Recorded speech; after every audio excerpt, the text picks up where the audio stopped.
Cincinnati, the largest and the best Rotary Club in the state of Ohio and the world. Look around you. We're a record crowd. There were only 120 people here for the four-way test contest. We appreciate all the judges attending, and we look forward to that a little bit later, and also appreciate all the students. Let's give a round of applause for all the students.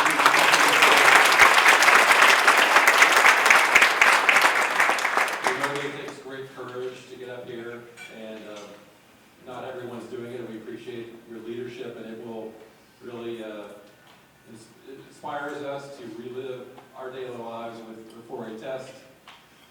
We also have, as an announcement, don't show up here next Thursday. We're going to be at the Transept again for the next two meetings. The next meeting is club assembly, so we'll learn more about everything going on in the club. The following meeting is the Jefferson Awards, and then we're back, and then we're down to the Reds meeting. We're on the Reds opening day, and then we'll be back here in the View for the following week. So make sure you sign up for the next meeting by 5 o'clock Friday. And I also want to thank my wife for being here. Without her, I would not be as successful as I am, and without you, our family would not be where we are. And we're celebrating our 25th wedding anniversary on Tuesday.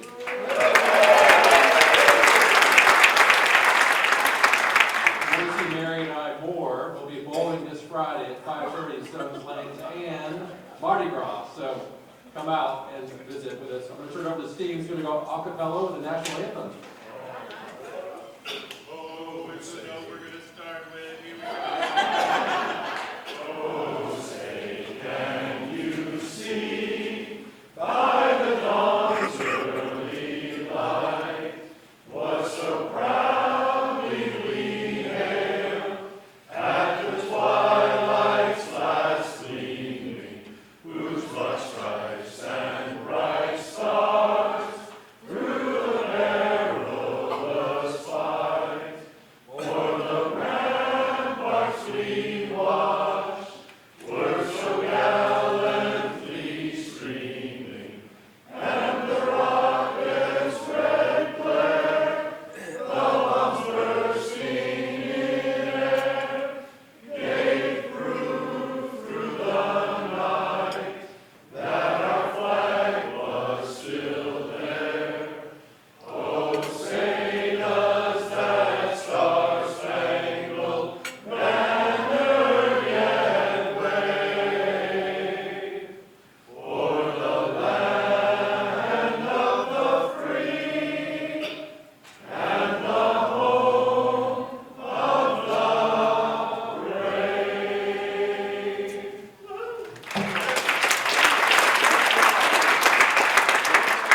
Called Jim Brooks for the four-way test and invocation. And when you listen to the words, make sure you really listen and think about how you can apply the four-way test every day in your life. And when we hear from the students, do the same. So we'll have 2 rounds of four-way test today. Thanks, Jim. Thanks, President Eric. We'll start with the invocation. Let us bow our heads. Dear Lord, we are thankful for this day that you have given us, for its blessings, its opportunities, and its challenges. Help us keep focused on the objectives Rotarians have for all the world, including peace, brotherhood, freedom from hunger, oppression, and sickness. Also on this day, Lord, guide us to the deeper meaning of the Rotary four-way test as it's interpreted through the speakers we're about to hear, as many of them, without a doubt, may use it on their path to be our leaders of tomorrow. For these things we pray. Amen. Amen. For the benefit of our guests today, the four-way test was originally adopted by Rotary in 1943. It has since been translated into hundreds of languages and remains among the world's most widely printed and quoted statements of business ethics. Rotarians, please join me in reciting the four-way test of the things we think, say, or do. Is it true? Is it fair to all concerned? Will it build goodwill and better friendships? Will it be beneficial to all concerned? Thank you. You may take your seats.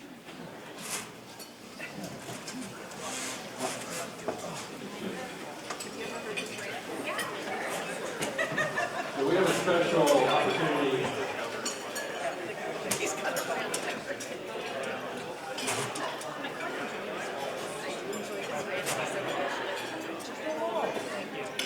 So we have in our midst. Hi everyone, I am Shingo Yamada. I came from Japan. I'm pediatrician in Japan, but I now work to research about easy eosinophilic gastrointestinal disease. It's very rare disease, but many children suffer from this disease. So I want to clear more about easy. I can come here by Rotarians grant. So thank you for your everyone. Thank you so much.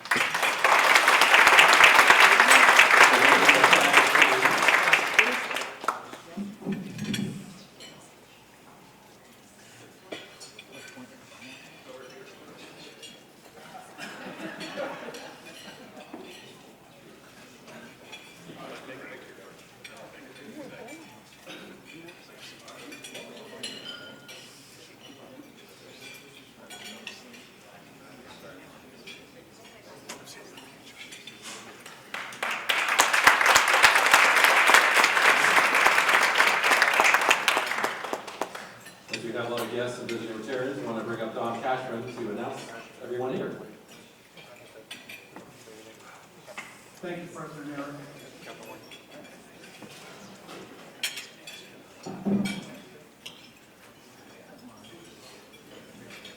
Okay, I'm going to announce all of our guests, and if you would, please stand and hold the applause to the end because there's 13 people and we want to kind of keep things moving.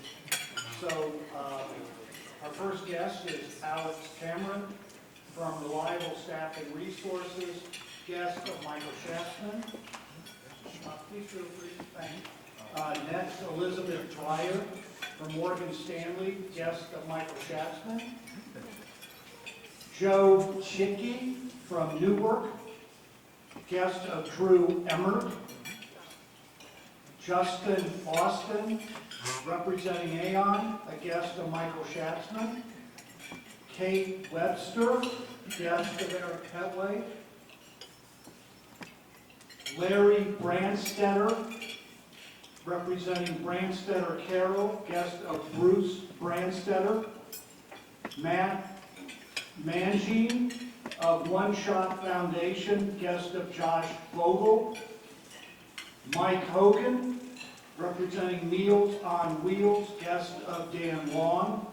Sean Masterson of First Financial, guest of Rotarian Brian Moling. Zach Golson from iRhythm Technologies, guest of Michael Schatzman. Becca Freyhoff of Magnificent Giving, guest of Allison Kaufman. Carrie Kuznar of Magnificent Giving, guest of Kelly Collison. And Mary Petway, who you've already met, Eric Petway's wife. Thank you all for coming.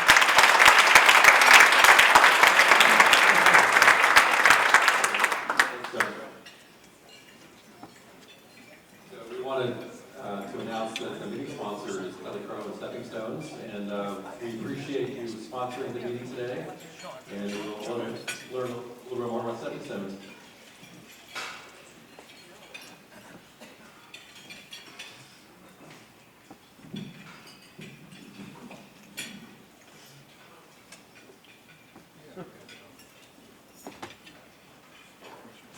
Hello, I know most everyone already knows me and Stepping Stones, but it is our honor to be here today representing Stepping Stones and as the sponsor of today's meeting, and in particular of the 4-way test competition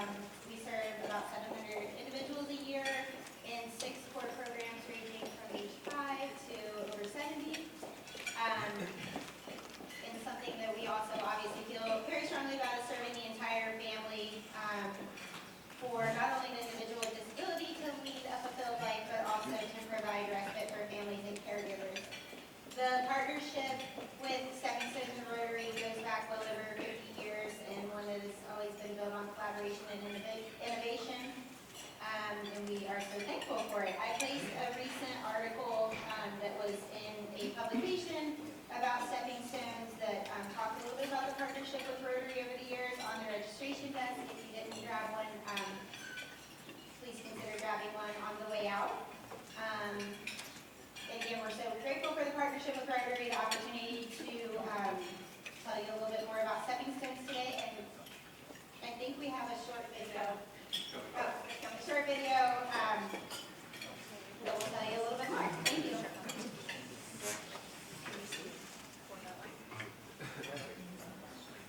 Bring the screen down.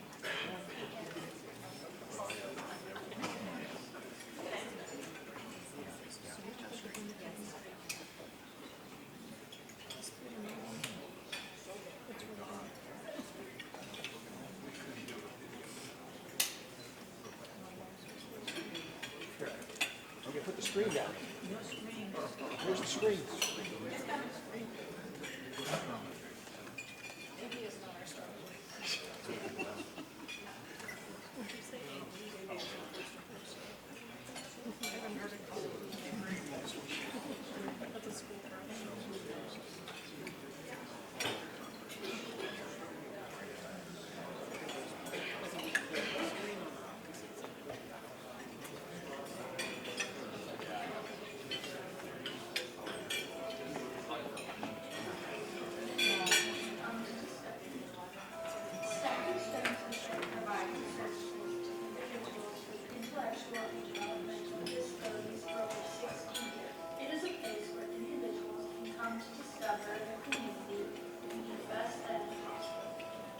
Stepping Stones prides itself on offering a wide range of activities that interests and desires can be fostered. These opportunities provide chances at belonging to a typical lifestyle, confidence, self-expression, smiles, and a sense of belonging. Stepping Stones and the Rotary Club of Cincinnati have been partners since 1968 through Camp Allen. Camp Allen is home to overnight summer staycations, weekend respites, and adult day services. It is a place where participants can experience quality respite care, providing parents and caregivers with time to rest and recharge. We thank the Rotary Club of Cincinnati for their partnership and dedication to Camp Allen over the years.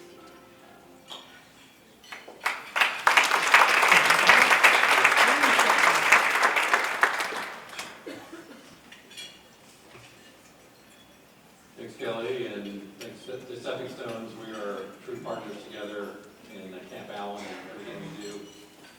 It's my pleasure to, and this is an important program, all proceeds of the sponsorship go back into the growth of the club and bringing in new members.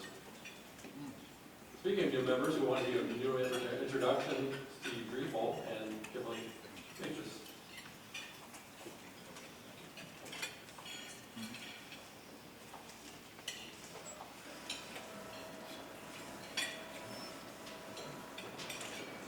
Thanks, President Harry. I have the honor of introducing new Rotarian, Dr. Kimberly Pages. And as you'll see, Kimberly is made for Rotary. She has served children and adults who are struggling with mental health and or addiction issues for over 30 years. Upon graduating from Lafayette College in 1993 with a BA in psychology, she started on her journey of serving others when in January 1994, she became a group home program director for 8 children with mental health and developmental issues. Along her journey, she served children and adults in several supervisory roles in the area of mental health and addiction services at various organizations. A little over 16 years ago, in 2008, Kimberly joined Central Clinic Behavioral Health Services here in Cincinnati, working with adults. And while at Central Clinic, she continued her education, receiving a master's degree in pastoral counseling and a doctorate in organizational leadership from the Chicago School in December 2023. She was steadily promoted at Central Clinic and was named the Chief Clinical Officer in July 2022. And at the end of 2023, was selected by the Central Clinic's Board of Directors to be the next president and CEO, starting in that role just recently, January 2024, so a little over a year ago. Also, as of July 2024, she's an adjunct assistant professor at the UC College of Medicine Department of Psychiatry and Behavioral Neuroscience. Now for relaxation, she enjoys spending time with her husband, that's a good thing, their pets, their 2 sons and 4 grandchildren, and cruising in her convertible 50th anniversary edition Camaro Super Sport. And I've ridden in it, and it's a lot of fun. So I've known Kimberly for about 10 years and had the opportunity to work closely with her at Central Clinic. She's a visionary, has a strong business acumen, and most importantly, a servant heart, dedicated to serving some of the most vulnerable people in our community. Like I said, she is made for Rotary. Please welcome my good friend and now fellow Rotarian, Dr. Kimberly Mages.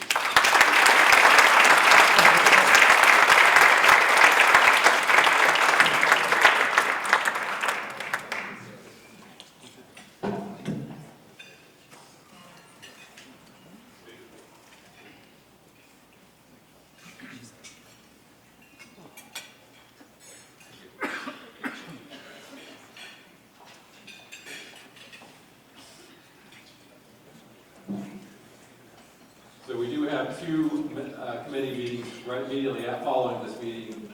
We have the member review committee in the Highland Room, and I just want to celebrate this. We're going to have 10 new members we're bringing in front of the member review committee. That's a record that I've ever seen. They're all from, you guessed it, like a password.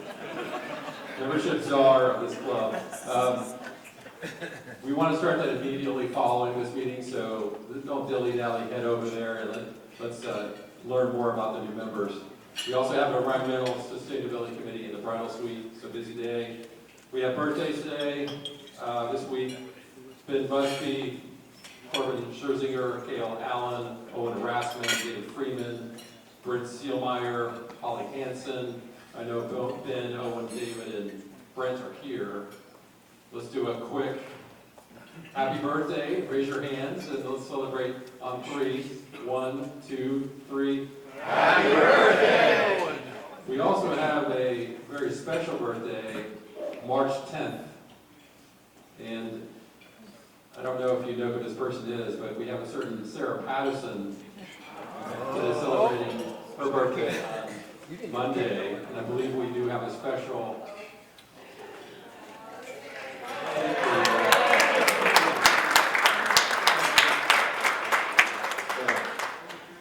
Thanks for all you do for both the club and the foundation. We're going to do the formal singing of the happy birthday for Sarah. Everybody's on key, right? On 3, 1, 2, 3.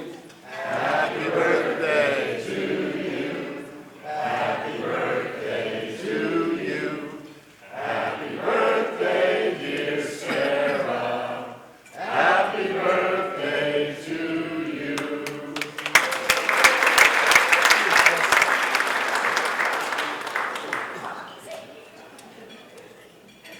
All right. So we have a busy calendar coming up Friday. We have the Rotary bowling team competing against Dayton. Of course, we're going to win. And be there at 5:30 at Stones Lane this Friday. And on Saturday, we have Pickle Draw, trying to raise a lot of money for the Rotary Foundation, starting at 4 p.m. And then please contact Angie Ferguson or Sarah Patterson if interested in attending. Our next Rotary Happy Hour will be on Thursday, March 20th, from 5:30 to 8 at Fretboard at Factory 52 in Norwood, RSVP and DAC TV. Join us for our next neighborhood coffee on Tuesday, March 25th, from 8 a.m. to 10 a.m. at Hughes Cafe on Harrison Avenue, RSVP and DAC TV. And we have Rotary Euchre, which will be held on Tuesday, March 25th. So you can go to morning coffee and then you can do Euchre at night at the Brent Centers. All levels of playing ability are welcome. Arrive at 6:30. Play begins at 7. RCP to Mary or Bob Brandstetter. As a reminder, we will not be here next 2 weeks. Make sure you sign up by Friday. We'll be back at the transept. All meetings that would normally be held here are going to be at the transept.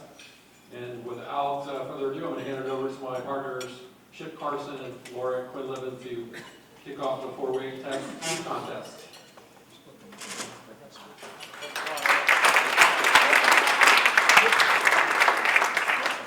Split the pot.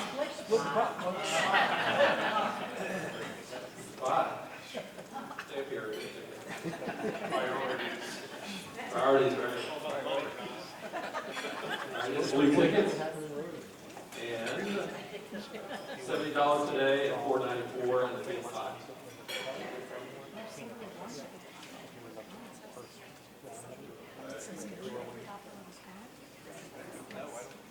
The winner is 293-5267. 293-5267. Now, winner. First time from here.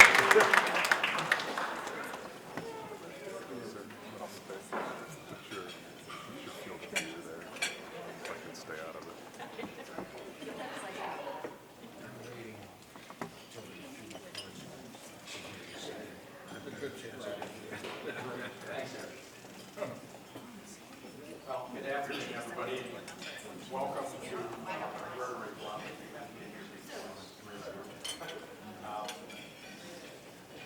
This is our 10th anniversary of hosting the high school student speech contest. Rotary clubs all across the country do this, and they send their winners on to district competitions. We will do as well. And so the best part for us Rotarians who coach, and Chip and a lot of our Rotarian members know this, is we get to find out what teenagers really care about these days. And they get to experience the thrill and the fear of public speaking. And, you know, most high schools don't even require speech anymore. So for some, this is really a new experience. And we think it's something that is going to last them their whole life. I want to recognize all the committee members who participated in this process of working with schools, coaching students as they develop and complete their speeches. Those folks are judged in their in-school contests, and the winners from each school end up coming to our club meeting for this event. So please remain standing as I call committee members' names. And let's hold our applause until all of the committee members are acknowledged. We have Mike Collardo, Janet Metzlar, who I believe is traveling right now, Carrie Kuznar, Kelly Collison, Bill Shula, and the lead coaches at our schools, Hux Miller at Walnut Hills, Aaron Fauci at Wyoming, Anthony Ricciardi at Spencer Gifted, and Allison Kaufman at McNicholas, who also can't be here today. Our official timer today is Brian Bowling in the back of the room here. And students, he will be holding up some of these signs for you to let you know where you are in time in your speech. Thanks, Brian. Our cue card handler is also Brian. And our Rotarian judge today is Barbara Dickerson.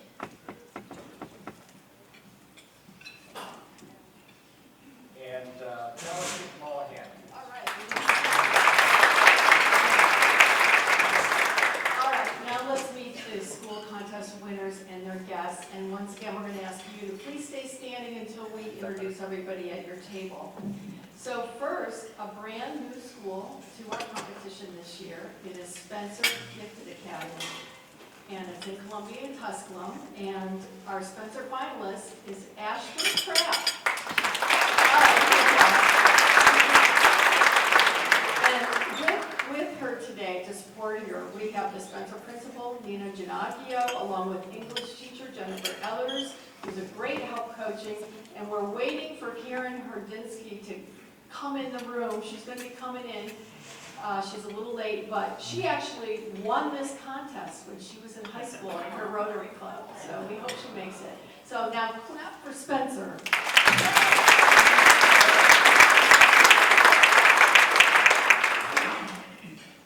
Our Walnut Hills contest winner is Ava Bly.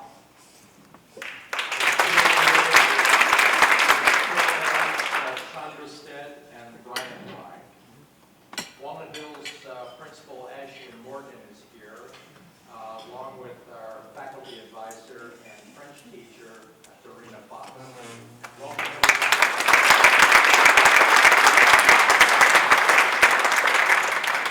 And now we have two student finalists competing from McNicholas this year. The first is Winnie Hums, who's here with her parents, Aaron and Adam Hums. You can give them a hand.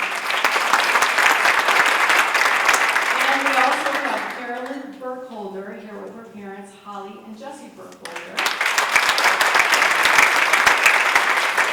Our McNick faculty advisor is Dan Freeman, and he's here with Administrator Katie Hambley. And another McNick student who competed this year in the school contest, Brock Hawk. Welcome to McNicholas.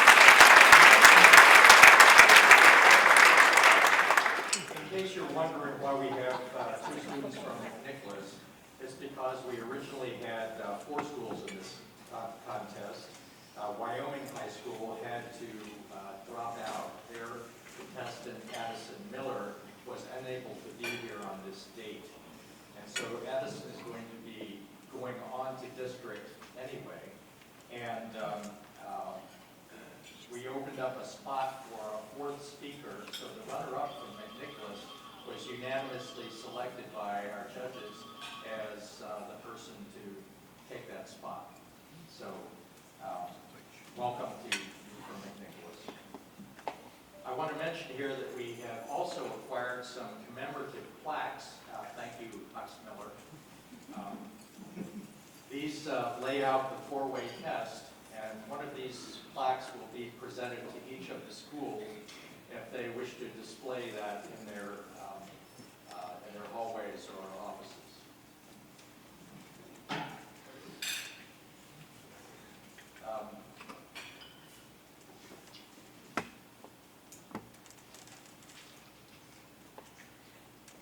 Oh yes, and we also have last year's speech contest winner with us today, Yuri Diaz Mercedes is here.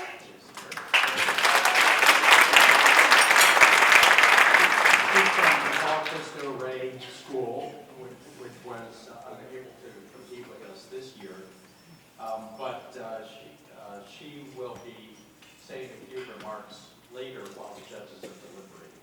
And now the judges, they're sitting right in front of us too. So they're all gonna come up and give a 1-minute speech. We're gonna time them, and if they go over, it's your job to clap them off the stage. You guys know the job, right?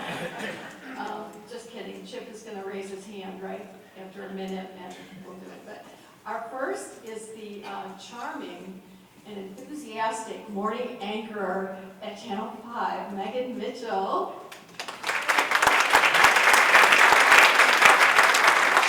Been with Channel 5 since 2016 with a little brief detour in Dallas, but her love for Cincinnati drew her back here. And just like last year when she judged for us, she has arranged that the winner of our contest today is going to be on Channel 5 at 4 o'clock live. So watch today. All right, we're ready for your speech. Who's timing? Brian, you timing this?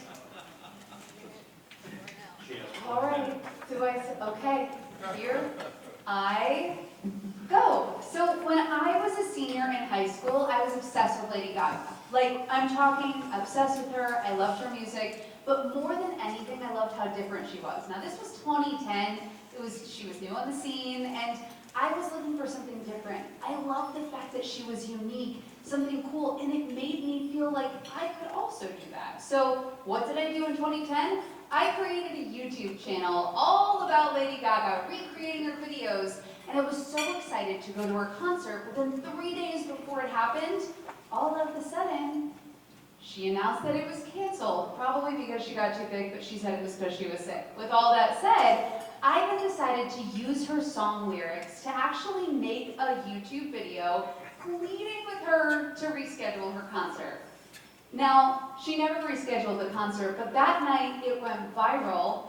I got on the local NBC Connecticut News. I then got in the ear of the audience manager for Good Morning America, and they had me come to Good Morning America to actually meet Lady Gaga. So now I have a picture with her. Thank you.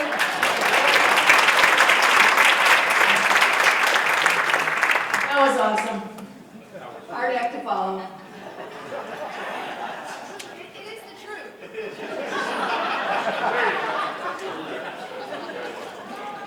Our second celebrity judge is new to our contest. She's Cincinnati City Council member Mika Owens. Mika grew up in Avondale and graduated from Purcell Marion High School and Miami University.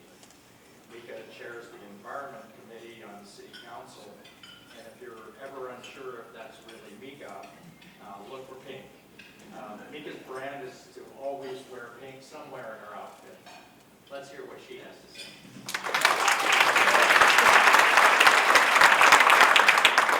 I guess I picked the right topic today. First of all, I want to say thank you so much to the esteemed Rotary Club for the invitation to be today, to all of the esteemed members. So, greetings from the city of Cincinnati. I'm Councilwoman Mika Owens, and yes, I love the color pink. Why? Well, you know, the practicality. When I was thinking about running for office, I asked a friend, I said, how do you even choose colors? He said, just choose colors that you like. And I thought about my Mary Kay life, and I said, well, pink. Why, you know, some others. And so I embraced that as my, one, femininity in coming into this space, and also uniqueness. And I embraced it as my superpower because then I learned, oh wow, the color pink means compassion and love and joy. And so it's how I choose to show up in the world, which I think is very emblematic of the values that you hold of self, of service over self, right? And so when I think about the people in this room and the young people who are here today, embrace your superpower, embrace your color, and with that, we can change the world together. Thank you.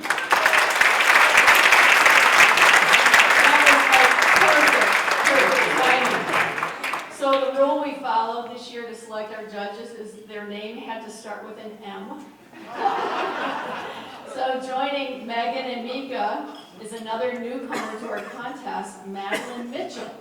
She is the education reporter for Cincinnati Enquirer, but just last week she got a brand new job. So she's now going to be covering women and the caregiving industry for USA Today. So let's give her a warm welcome. Come on up, Madeline.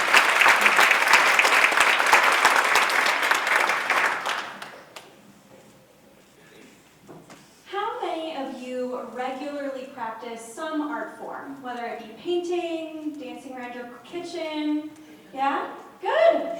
I love that. And if you didn't raise your hand, that's okay, but I want to make a case for being an artist, even if you don't think you're very good.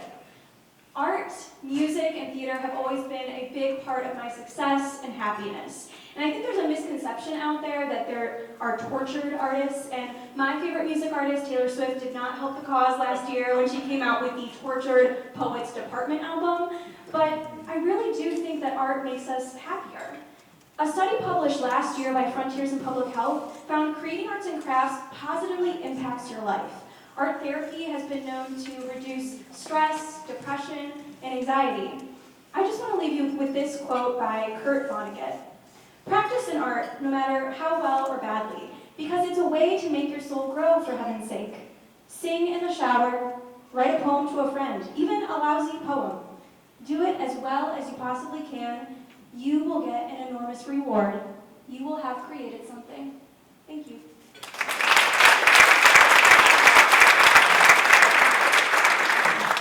Thank you to all our celebrity judges. And now for the student contest rules. All 4 points of our 4-way test have to be covered in the speech. And the speech must be at least 4 minutes long, but not longer than 6 minutes. Our students will see a cue card once they hit 4 minutes, the 4-minute mark. It's a green card.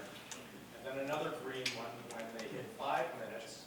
And when they hit 5 minutes and 30 seconds, they'll see a yellow one, a yellow light, and at 15 seconds left, they'll see a bright orange one. So that will be your cue that you're running out of time to wrap it up. And all students who competed, even if they're not here today, they're going to get a commendation letter from Cincinnati Rotary Club. And the finalists who are here today, they all win some prize money. So our first prize winner will get $300, and the rest of our contestants win $200. So, okay, we're ready. You ready, audience? New locks earlier today when they arrived, and for the speaking order, and our first contestant is Ada Bly from Walnut Hill. You don't have to stand behind the podium, you can do whatever you want.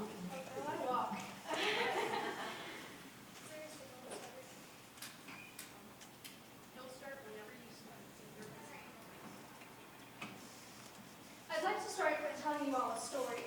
Now, 2 Christmases ago, I asked for donations to charity in my name for my Christmas present. And before you go thinking things like, oh, her little angel benefactor, I did it because I didn't want to make a Christmas list.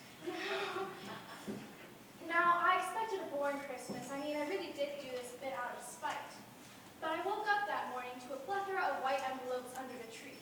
In each a tangible certificate of my goodwill. And it hit me. The impact of my actions, that goodwill, was coming back to me in the form of a smile. What I thought would be boring turned into one of the best Christmases of my life. Today, I'm speaking to you, not only to remind you of your potential to do good, but to make you think introspectively about what you give and why. To understand the what, we must first understand the why. Why do you give? Now, I think it's the fault of a lot of donation sourcing efforts that rely on pity and guilt to make you feel obliged to donate. Do you feel obliged? It reminds me of a core memory from my childhood, walking into Kroger with my mom and seeing the Salvation Army Santa Claus ringing his little golden bell. And once I understood what the Salvation Army did, I came into Kroger every time with $1 in my hand. And see, I never gave because my mother told me I had to. I did it because I was passionate, made me feel good, and it put that same smile on my face. The future is an amorphous thing, shaped by our good and bad actions that we take. So if we can collectively put aside this feeling of obligation and truly embrace this childlike passion, we as a society can do more good. But is it the truth? Yes. Now, I won't dwell on something that I hope everybody in this room knows. Giving is important. It really is. Now, when we give, we are making an impact. See, there are wars going on in Palestine, Ukraine, Sudan, and the Congo. There were 27 major natural disasters in the United States in 2024 alone, each amounting at least $1 billion in damages. Now, I could speak to you for far more than 6 minutes about all the humanitarian crises in our world, but the truth is that people need support. If we can put our energy towards this cleanup, we can lessen the impact and suffering these affected peoples go through. There are 1.8 million nonprofit organizations in the United States alone. So donating, volunteering, spreading awareness in conjunction with these organizations makes you a beacon of hope and aid. So, is it fair to all concerned? Yes. It would be unfair if I defined giving as something that was just donating or volunteering. But giving empathy is free and inherently simple. It's as simple as calling somebody in need saying, hey, are you okay? I'm here for you. It's as simple as seeing an issue that speaks to you and spreading awareness, starting community conversations. You see, giving is not an obligation. It is you manifesting what you would like to see in the world for the better of our society, which is not only fair, but unselfish as well. So this begs the question, will it build goodwill and better friendships? Absolutely. I'd like everybody to think of a time where they donated any type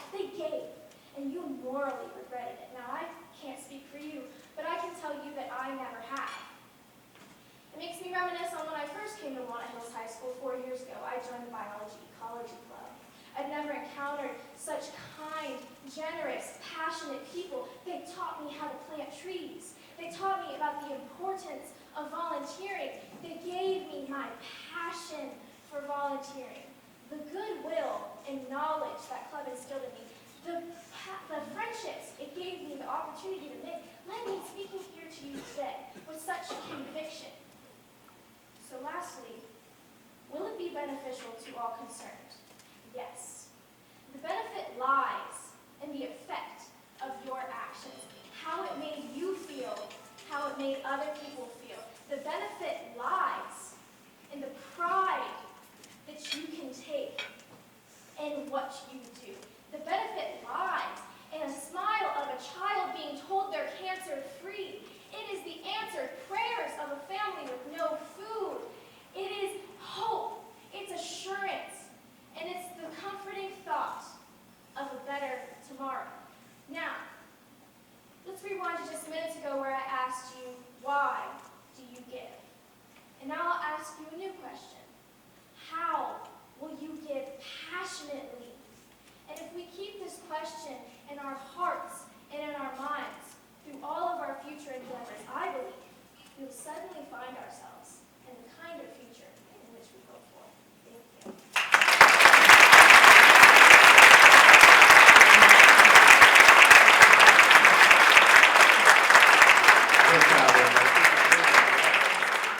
Our next speaker is from Nicholas, Caroline Burkholder.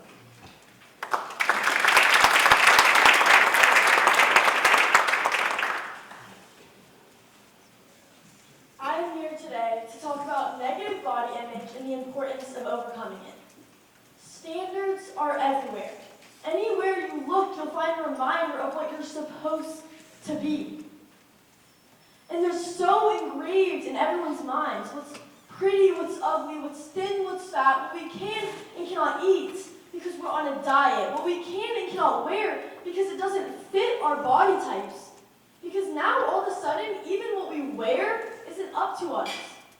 And I, for one, am so tired of watching myself and others run in loops, perfecting ourselves for other people. Why can we never better ourselves for ourselves? In the Barbie movie, Farrah says, "You are so beautiful and so smart, and it kills me you don't think you're good enough." Like, we have to always be extraordinary, but somehow we're always doing it wrong. End quote. I encourage everyone here to remember, the system is broken. We will never fit in the perfect little mold society has called acceptable. We will never reach the standards of beauty because the standards were not made to be reached. You'll always catch yourself thinking, if I can fix this about myself tomorrow, if I can look like this tomorrow, then maybe I'll be happy. Then maybe I'll be as beautiful as everybody else is. But the problem is, a list will always follow. You will never find yourself in happiness from reaching for these standards, from aspiring to look like people you can never look like. Because beauty comes in every form. There's no definition of what you need to be beautiful. Every day, many people in my generation wake up, and one of the first things that we do is open our phones to Snapchat, TikTok, or Instagram, and we see these gorgeous people. The first thing our brains can do is compare ourselves. Why can't I look like that? Why don't I look like that? What can I do to change myself so I can look like that? And that is where the problem lies. Boys and girls changing and adjusting themselves to look like people they've never even met.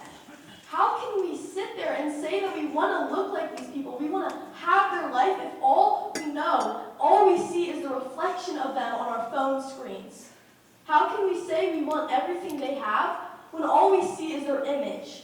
We judge people solely based on what they look like and wish for everything they have when you don't know what actually goes on in their lives.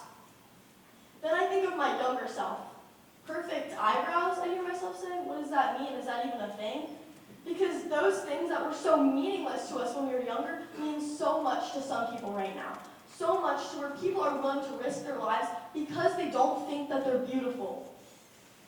I now live in a world where people lie awake all night, concerned about what others are saying about them behind their backs, about how they look. I now live in a world where people look in the mirror and the only thing that they see in themselves is their flaws and imperfections. They can't see their beauty the same way anyone else could look at them and see it. Throughout middle school, I had a really hard time setting aside who I wanted to be from images in my head of what the world wanted me to be. I would wake up feeling like I was a doll. There was clothes on my body of what everyone else wanted me to look like, thoughts in my head of what everyone else wanted me to believe, and words in my mouth of what the world wanted me to project. I had no control, and I was playing the same game so many other people were playing. We lived through life with no control. We were weighed down by the standards of beauty, by the rules we had to be like and look like for other people. It was never for myself because I wasn't comfortable in my own skin. There are two solutions to this problem so many of us face: communication and community. If you can find people around you who will love you and support you and build you up, fill your head with positivity and affirmations that will make you love yourself. If you can find people you can open your heart to and they'll open their heart to you in return, you can break this cycle like so many people have. The reason I know this is because I've seen people break it this way, and I have myself. I stand up here saying this at 15 years old because I know people younger than me that are going through this. I know people older than me that are fighting this, and it's not fair for people who don't have support. It's not fair for people who don't know how to get support. This brings me to the four-way test questions. First, is it the truth? Is it the truth that so many of us go through this at one point in our life and deserve help and love and support to break this cycle? Yes. Second, is it fair to all concerned? Is it fair to say 1 in every 3 people seriously think about or commit self-harm solely because of the way they look? Yes. Third, will it build goodwill and better friendships? I believe if we can fully love and accept ourselves, so we can love and accept others to the fullest, we can have more genuine friendships and a better community overall. If we can stop seeing people online as objects to look up to, standards to beat. Lastly, will it be beneficial to all concerned? It will be so beneficial if we can all be informed of the problems and struggles so many of us face. It will help us learn to support each other and love each other and break each other out of this cycle. This is a silent battle so many people are fighting, which is why I think it's so often ignored and forgotten about. But so many people struggle from this, and it's not fair that we forget about them. So it needs to stop now. Thank you.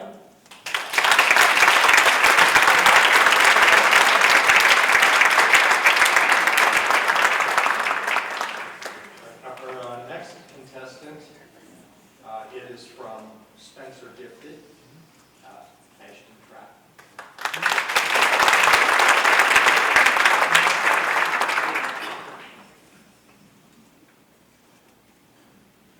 Today, I want to talk about a topic that is incredibly important, but is often shrouded in silence: mental health and suicide awareness. In September of 2024, I lost a loved one from suicide. He was a happy, joyous, loving person. Every room he stepped in got brightened by his presence and filled with laughter. And he always had a smile on his face. Little did we know, his smile masked a massive pain. Suicide and mental health is not valued and treated with the same amount of importance as physical health. Among children between the ages of 14 and 15, suicide is the #1 leading cause to teen death, and the second leading cause from ages 15 through 19, according to the Centers for Disease Control Prevention. This leads me to the four-way test. Is it the truth? Yes, it is true that teens every day are fighting the battle of mental health. We're going to start by addressing depression. A lot of teens around the world struggle from MDE, or major depressive episode, which is a core and crucial symptom to MDD, which is major depressive disorder. It is true that teens every day are fighting for their lives against the battle of society and what society says is okay. Expressing yourself. Is it fair to all concerned? I wish we could ask Mackenzie Adams, who was 9 years old when she committed suicide due to being bullied because of the color of her skin. Or 10-year-old Jamari Williams, who was bullied because of his sexuality. or 13-year-old Michael Martin, who seemed to already struggle from depression, but took his life because of bullying his appearance and weight. I wish I could ask my cousin, who decided to take his life because society said he could not express how he felt. He could not express how sad he was and how much hurt he had in his heart. It's not fair that all of these beautiful souls are taken away from us. It's not fair that we're masked with smiles every single day. It's not fair that I lost my cousin because society said no. It's also not fair to my family. Will it build goodwill and better friendships?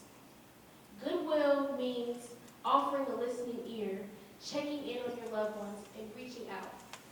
Building better friendships involves being here for each other without judgment or prejudice. Will it be beneficial to all concerned? It's always beneficial when we know that we have a support group, when we're here for each other, when we're listening to each other, when we're making each other feel valued and supported and heard and loved. It's always beneficial to be here and support each other when we're hurting and when we're masking the smile on our faces. It's always beneficial to express how you feel. Around the world, about 800,000 people commit suicide a year. Around 170,000 of these people are high school students. To me, this means us as a society are not doing what we're needing to do to give teens an open area to express themselves. It's okay to be sad, it's okay to hurt, and it's okay to let people know that you're hurting. It's okay to not be okay. Thank you.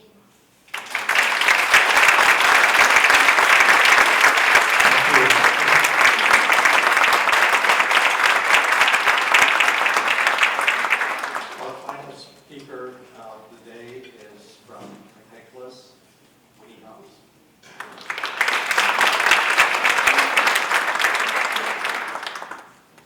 How can I stand for this?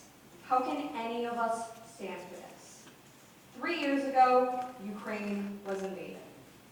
For months, that was all anybody could talk about, the war in Ukraine. I was 13 at the time, and it was the first time I had been allowed to read the news. Every story I saw was about the war in Ukraine, about those trying to escape, and my heart felt as if it was about to break for those people. I would see flags on my way to school, or I would see signs outside people's yards saying we pray for Ukraine, or we stand with Ukraine. But how long ago was that? You look around now, and where are those flags, those signs? The people of Ukraine are still fighting, and we have forgotten about them. How could we have forgotten about the very people we said we would fight for, we would stand with, the very people we said we would pray for? Then, when I was 14, the conflict in the Middle East broke out, and that was all over the news. The bombings and the shootings and the killings, it was all people would talk about. Both sides were being ripped apart by the seams, being torn down the center as their citizens scrambled to escape from the war that had been brought down upon them. But where is that news now? What happened to the Middle East? Why did we stop talking about them? Now, you may be asking yourself, why does a 15-year-old girl from the middle of nowhere, Ohio, care about wars on the other side of the planet? It's not because I have family members who have served our country, or even friends who live overseas. It is because it is the human thing to do, the human thing to care. But we've become so short-sighted that it no longer matters what happens outside our own doors, let alone what happens across the country. I was raised in a Catholic family, and one of the biggest things we did was service. Whether that was spending my summers helping out as a camp counselor, or working at Matthew 25, building relief bags for those suffering from natural disasters. We cared for our community. Maybe that's why I care so much. Because I was raised to care for people, to care for my community. But people are forgetting that the world is our community, our people. So today, hear this message. We need to be doing more for the people of war-stricken countries and those in need. The four-way test shows all this and more. Is it the truth? Yes. According to UNRIC, more than 6.7 million Ukrainian citizens have had to flee their country since the war first began. But while they may have escaped in the conflict, 37.9 million are still there, whether in their hometowns or heading towards the border. Al-Jarez says, in Gaza, the death toll exceeds 49,000 people. That includes 17,000 children. Kids younger than me, who still have their whole lives in front of them. That doesn't include the 11,000 who are still missing, thought to be trapped under the rubble of broken buildings. Is it fair to all concerned? No, this isn't fair to people who live in war-stricken countries, who have to survive on their wits and brains. We should be doing more for these people, and yet we're not. Will it build goodwill and friendship? Yes. Yes, it will. From times of crisis, such as 9/11, World War II, even as far back as the Revolutionary War, communities have gathered together to face hardships and challenges. And now, in this modern era, we must gather together again to face these new battles. Will it be beneficial to all? Yes. That is my hope for all. Imagine a world that helped each other, that in times of need rose to each other's help. We have become so focused on ourselves that we no longer care. But what happens when you are in need? So I ask, what are we doing as a country? We stand here as countries are destroyed, as families are ripped apart, and cultures are eradicated. Halfway across the world, hospitals are destroyed, and care centers are bombed. Citizens scramble to find safety, and we sit here in the comfort of our own lives. I can no longer stand for this, and I feel as if I am too young to do something. But I found a way that I can finally help. I am speaking up for those who cannot speak up for themselves, who are scared and trapped, and have no other way to do anything. So, hear this. Open your eyes. Look to the world around you. Care for others. Pray for Ukraine. Pray for Gaza. Pray for the Middle East. And do not forget that we are all humans, all people. Thank you.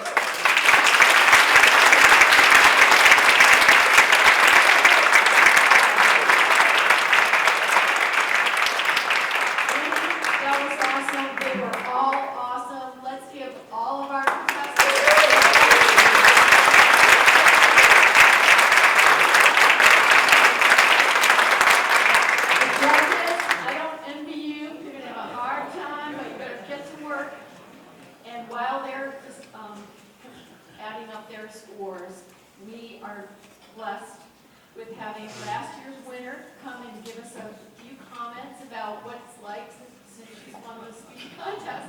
This is Yuri Diaz Mercedes from DePaul, Cristo Rey. Let's give her a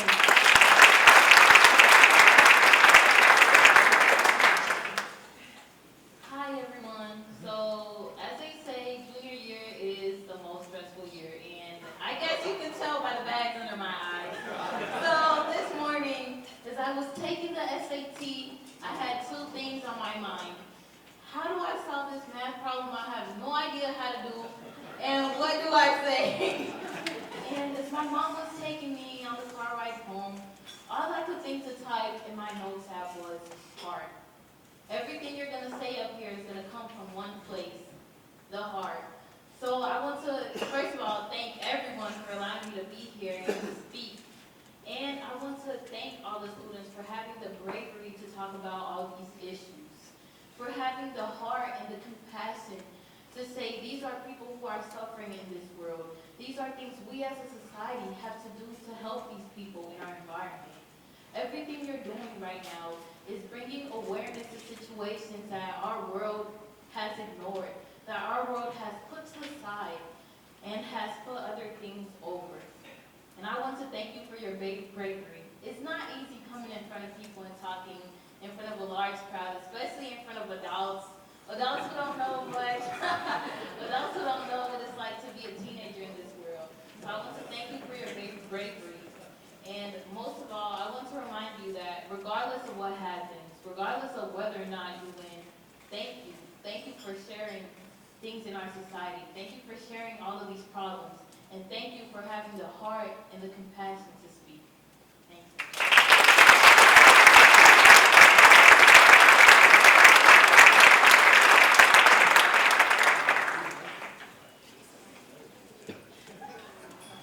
All right, I think Chip is, he tells me to ad-lib.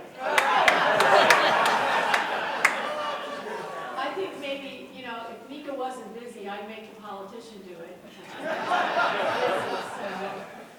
So what'd you think of those speeches? I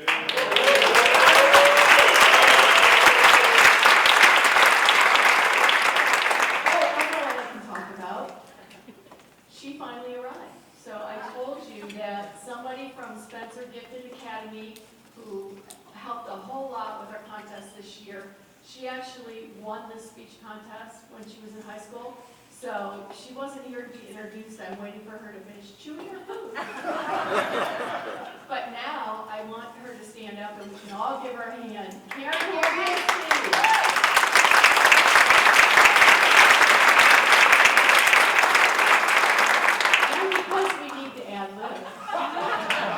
Karen, I know you looked this up.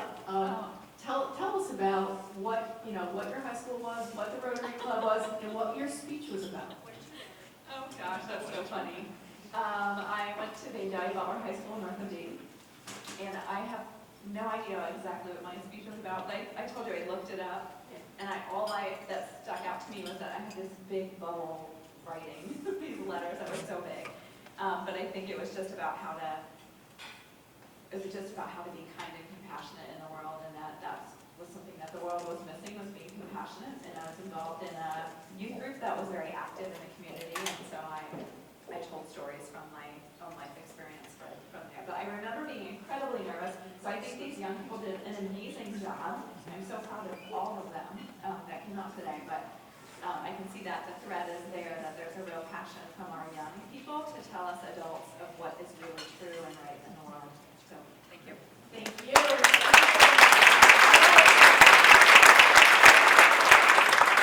I think we need a drum roll. We have all four speakers to come up to the front, please.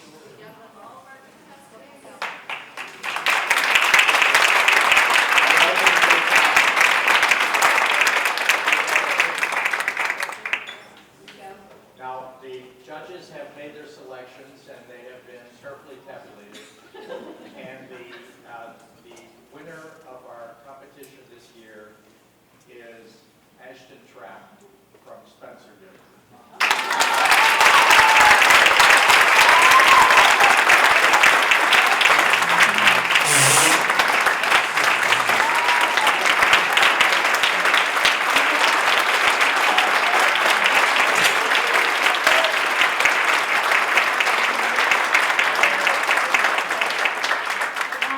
I guess I would like to first say great job to you guys.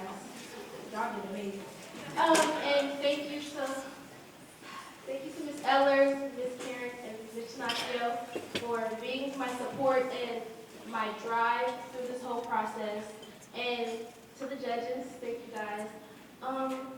And everybody else for all the encouraging words at the beginning and just for the opportunity and the experience to be here.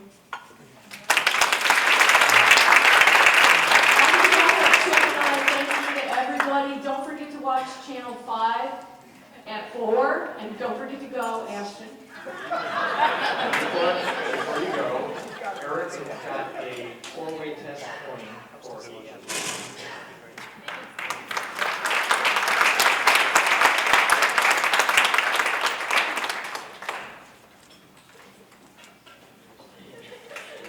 Thank you all for taking part in this event. Yes. Yes, the next level, Ashton, you'll be competing on our behalf at the district competition at the end of March. It's a Sunday at the end of March. So we'll get you more information about that.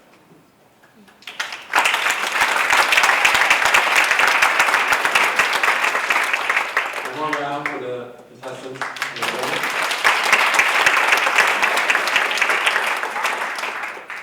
We have two meetings immediately following, member review, and then environmental sustainability. So make sure you sign up by this Friday for the transept next two meetings, and meeting adjourned. Thanks,